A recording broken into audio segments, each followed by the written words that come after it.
আসসালামু আলাইকুম everyone, this is Nazmul. Welcome back to another video. আজকে হচ্ছে নিজের টাকায় স্বপ্ন পূরণের একটা ভিডিও, যেটা হচ্ছে আমার নিজের সাথেই ঘটা। আমি নিজের টাকায় স্বপ্ন পূরণ করছি, একটা বাইক কিনছি, আর সাথে মোটো ভ্লগিং করার জন্য হেলমেট, প্লাস হচ্ছে যে একটা আলহামদুলিল্লাহ আমি নিজের টাকায় স্বপ্নটা পূরণ করতে পারছি। আমার বহুদিনের স্বপ্ন ছিল আমি একটা বাইক কিনবো, বাট ফ্যামিলি থেকে মানা ছিল, বাইক কিনে দিবে না, কখনোই কিনে দিবে না। তারপরে আমি একটা সিদ্ধান্ত নিই যে আমি নিজেই টাকা জমাবো, টাকা জমিয়ে তারপরে হচ্ছে যে নিজের টাকায় বাইক কিনবো। হ্যাঁ, আমার আব্বুর আছে, যা আছে আলহামদুলিল্লাহ, আমার বাইক কিনে দেওয়ার মতো তার ক্ষমতা আছে। তার একটাই দুশ্চিন্তা, সেটা হচ্ছে যে অ্যাক্সিডেন্ট। আমার আব্বু যখন বলে যে আমাকে বাইক কিনে দিবে না, তখন আমার কাছে একটু খারাপ লাগছিল, বাট আমি হার মানি নাই। আমি মনকে শক্ত করি অ্যান্ড নিজে নিজে সিদ্ধান্ত নিই যে না, আমার নিজের টাকায় নিজের করতে হবে। সো আমি তখন থেকেই শুরু করি, টাকা জমানো শুরু করি। প্লাস হচ্ছে যে আমি বলে রাখি, আমি একজন স্টুডেন্ট। আমি পড়ালেখার ফাঁকে ফাঁকে আমি একটা ব্যবসা করতেছি, যেটা হচ্ছে সিক্রেট থাক, ওইটা অন্য কোনো দিন বলবো। যাই হোক, আমি ওইখান থেকে হালকা কিছু পরিমাণ লাভ পাইতেছিলাম।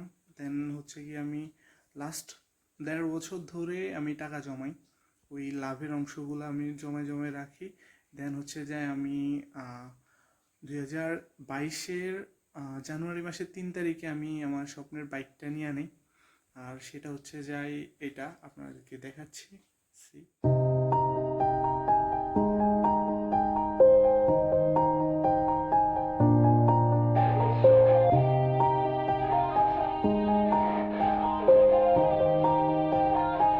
আমি বাইক কেনার 3 মাস পরে আমার আব্বু জানে, তাও হচ্ছে অন্য আরেকটা লোকের কাছে। আমি আর আমার ফ্যামিলি কেউই আব্বুকে জানায়নি। দেন হচ্ছে যে উনি শুনলে আমাকে হয়তো বকা দিবে, এই কারণে বলাই ভালো। আমি কখনোই ফ্যামিলির কাছে বাইক চাই নাই, শুধু একবার বলছিলাম যে আমার একটা বাইক লাগবে, এতেই আব্বু। একটা ছেলেরই স্বপ্ন নিজের একটা করে বাইক থাকবে, তেমন আমারই স্বপ্ন ছিল যে আমারও একটা বাইক থাকবে। কেনার পরে আমার টাকা সব প্রায় শেষ, জমানো টাকা শেষ, কিছু টাকা ছিল।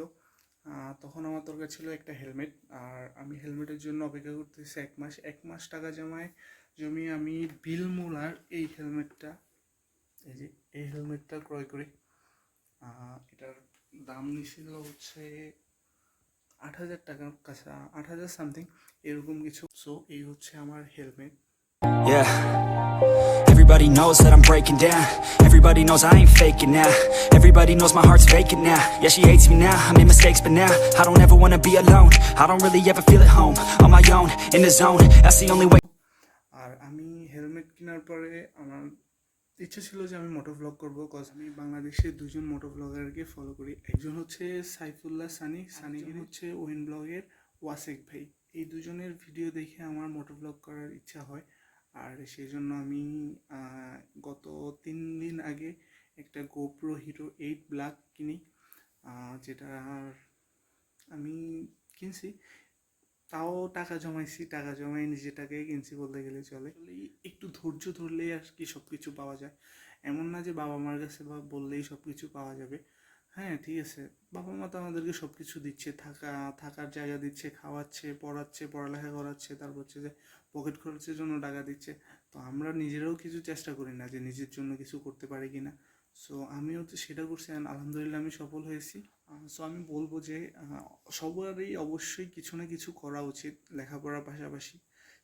অ্যাজ এ স্টুডেন্ট তো আসি আমরা, কেউ চাইলে যে কোনো কিছুই করতে পারে, একদম যে কোনো কিছু হালকা থেকে একদম শূন্য থেকে অনেক কিছু করা যায়, যেটা হচ্ছে আমি বুঝেছি।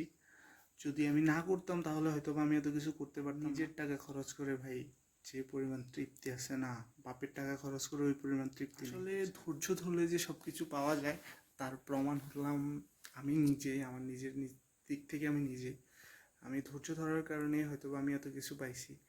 আর থ্যাংক ইউ যারা আমাদের এত কিছুর মধ্যেও সাপোর্ট করছেন, তাদেরকে থ্যাংক ইউ। সো আমি শেষ একটা কথাই বলবো যে অন্তত নিজেই কিছু করার চেষ্টা করুন। হ্যাঁ, লেখাপড়া করতেছেন, পাশাপাশি আপনি অন্তত কিছু একটা। আশা করি সবার ভালো লাগছে ভিডিওটা, আর দোয়া করবেন সবাই আমার জন্য, যাতে ভবিষ্যতে আরও বড় হতে পারি, আরও এগিয়ে যেতে পারি।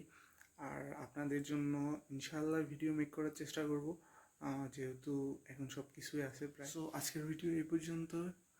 Nazmul out, bye bye, tata, আল্লাহ হাফেজ।